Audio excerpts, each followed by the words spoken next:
कर देने जो भी मंगा मैनू सरकार अता कर देने हर इज्जतां दा सदा ਉਹਨਾਂ ਦੇ ਗਲ ਵਿੱਚ ਰਹਿਣਾ हर इज्जतां दा सदा ਉਹਨਾਂ ਦੇ ਗਲ ਵਿੱਚ ਰਹਿਣਾ ਉਹਨਾਂ ਖੁਸ਼ਬਖਤਾਂ ਦਾ ਨਾ ਮਰ ਕੇ ਵੀ ਜ਼ਿੰਦਾ ਰਹਿਣਾ ਜਿਹੜੇ ਆका दी। बिस्मिल्लाहिर्रहमानिर्रहीम अस्सलाम वालेकुम दोस्तों और बुजुर्गों नाज़रीन, तारे सामने अगली वीडियो ते हाज़र हाँ। ਇਹ ਜਿਹੜੀ ਵੀਡੀਓ ਤੁਹਾਨੂੰ ਦਿਖਾਣੇ ਆ ਕਿ ਇਹ ਅਸੀਂ ਇੱਕ ਜੰਗਲ ਦੇ ਵਿੱਚ ਆਏ ਆ ਤੇ ਇਹ ਦੇਖੋ ਇੱਥੇ ਨਾ ਅੱਕ ਹਾਲਾਂਕਿ ਮੌਸਮ ਜਾਂਦਾ ਹੁਣ ਬਹਾਰ ਦਾ ਸ਼ੁਰੂ ਹੋਣ ਵਾਲਾ ਇਸ ਵਜ੍ਹਾ ਤੋਂ ਜਿਹੜਾ ਨਾ ਉੱਡਿਆ ਪਿਆ ਹੈ ਤੇ ਇਹਦੇ ਵਾਸਤੇ ਅਸੀਂ ਜਨਾਬ ਇਹਦਾ ਅੱਕ ਦਾ ਦੁੱਧ ਕੱਢਣ ਲੱਗੇ ਆ। ਤੁਸੀਂ ਦੇਖ ਰਹੇ ਹੋ ਅੱਕ, ਇਹ ਅੱਕ ਦੇ ਪੌਦੇ ਨੇ ਕਿ ਜਿਹੜੇ ਬਹੁਤ ਹੀ इधर ज़्यादा है, बल्कि इतों दूर दूर तक जिधर देखो ना इधर खुला इलाका है।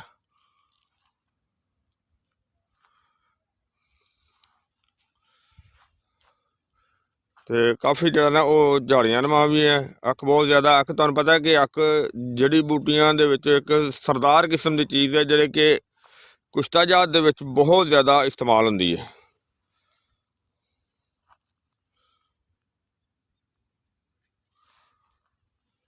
और इसका दुध बहुत कीमती है जिहड़ा कि काफ़ी ज़्यादा जिहड़ा धातां नूं मारन वास्ते जिस तरह कि तांबा हो गया या होर ताकत के नुस्खे बनाने वास्ते बहुत ज़्यादा इस्तेमाल किया जाता है। और असी तकरीबन जिहड़ा ना कि सानूं 2-2.5 तो 3 घंटे हो गए ने, असी 3 बंदे लगे हुए हैं जिहड़ा कि एक जहान खां और दूसरा मोहसन साहब है तो तीसरा मैं भी नाल काम कर रहा सी। मैं सोचा कि नाल तुहानूं हुण जरा एंड ते असीं दी वीडियो भी दिखा दईए तो जरा कि बहुत ही मुश्किल जहान खां दिखाना किन्ना कु बनाया जी। तकरीबन जनाब 3 घंटे हो गए ने। 3 घंटे दे विच इह जिहड़ा असीं कढिया तकरीबन कोई अध ब करीब होएगा, अध भाई है ना तकरीबन। मौसम साहब तुसीं दिखाओ तुहाडे कोल किन्ना कोई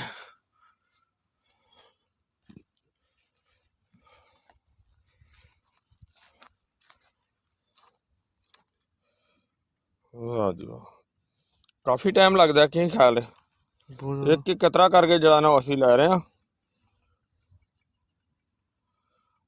क्योंकि फिलहाल यह मौसम भी इस किस्म का है कि जे अगर गर्मी ज़्यादा होएगी नाले इन्दियां फोटां ज़्यादा निकलेंगे ना फिर वो ज़्यादा निकलेगा।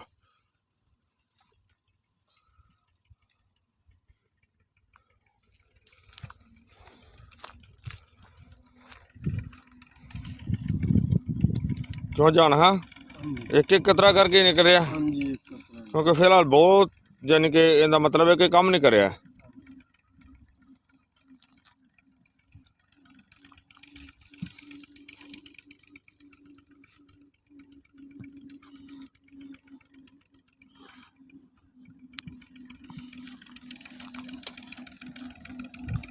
और असीं इत्थे हुण काफ़ी टाइम लगाया भी है, अजे मजीद टाइम लगाने आ। देखो असी सारिया तकरीबन जिहड़ियां ना वो टाहनियां असी इहदियां कोंबलां पत्ते काफ़ी लै चुके हैं।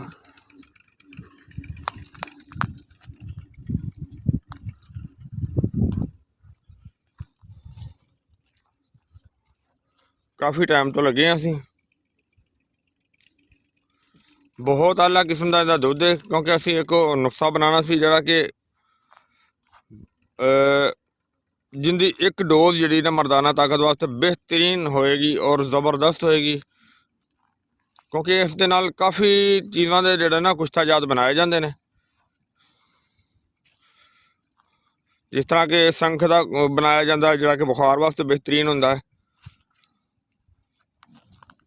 और इस तरह ही अगर 12 सिंगे का बनाया जाता है जोड़ा कि नमूनिया वास्ते बेहतरीन चीज़ है, बच्चों के वास्ते वड्डियां वास्ते बहुत आला चीज़ है।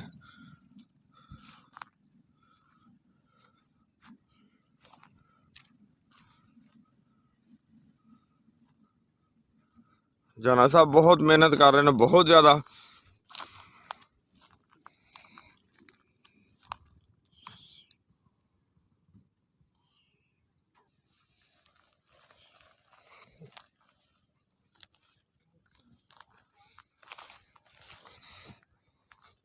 ਮੌਸਮ ਸਾਹਿਬ ਅੱਜ ਤੇ ਸਹੀ ਕਾਬੂ ਆਇਓ, है ना।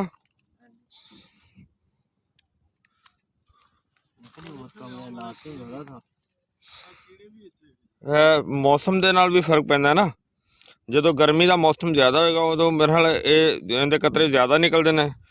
ਫਿਲਹਾਲ ਤੇ ਬਹੁਤ ਕੰਮ ਨਹੀਂ ਕਰਿਆ, ਕੰਮ ਹੀ ਹੈ ਨਾ ਕਿ ਨਿਕਲ ਰਿਹਾ ਵੈਸੇ।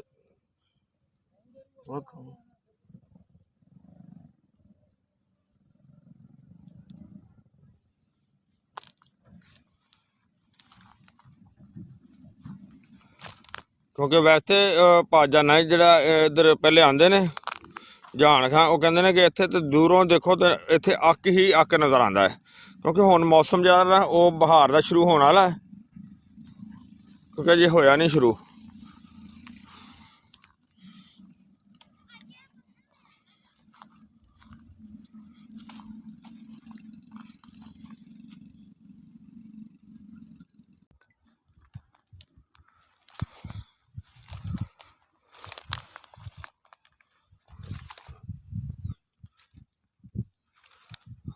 लगता जान खां थक गए हो ना, है ना।